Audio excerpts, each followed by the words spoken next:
रोज़ कुछ न कुछ सदका किया करें। अल्लाह फरमाते हैं, सदका करने वाले मर्द और औरतें और जिन्होंने अल्लाह ताला को कर्ज़े हसना दिया है, बिलाशुबा वो उनको कई गुना दिया जाएगा और उनके लिए बहुत बाइज़्ज़त अजर है। सूरह हदीद आयत नंबर 18। कर्ज़े हसना वो माल जो इंसान खालिस नियत के साथ अल्लाह के दीन की सरबुलंदी के लिए खर्च करे, उसे अल्लाह अपने ज़िम्मा कर्ज करार देते हैं, जैसे वो कई गुना बढ़ा कर लुटाएंगे। अपनी ज़िंदगी में आसानी चाहते हैं तो पहले दूसरों की ज़िंदगी में आसानी दीजिए।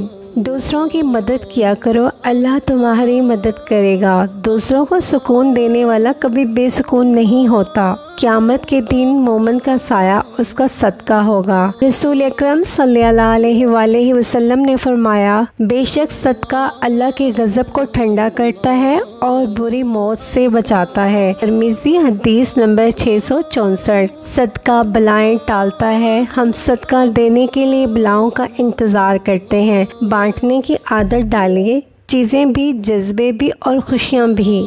अबू हरीरा रज़ी अल्लाह अन्हु ने पूछा कि ए अल्लाह के रसूल सल्लल्लाहु अलैहि वसल्लम, कौन सा सदका अफजल है? आप सल्लल्लाहु अलैहि वसल्लम ने फरमाया, कम माल वाले का मेहनत मशक्क़त करके देना और शुरू उनसे करो जिनकी कफ़ालत के तुम जिम्मेदार हो। अबू दाऊद हदीस नंबर 1677। रसूल अकरम सल्लल्लाहु अलैहि वसल्लम ने फरमाया, और खुफिया व एलानिया ज़्यादा से ज़्यादा सदका किया करो। सनन इब्ने माजा हदीस नंबर 1081।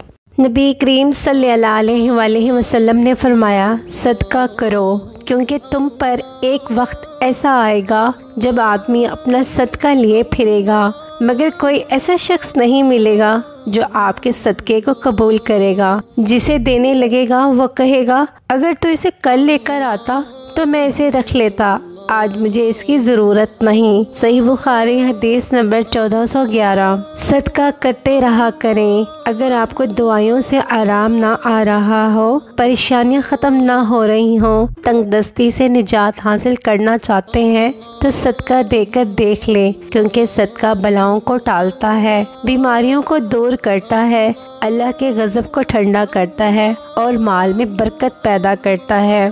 अल्लाह पाक हमें अमल की तौफीक अता फरमाए। आमीन।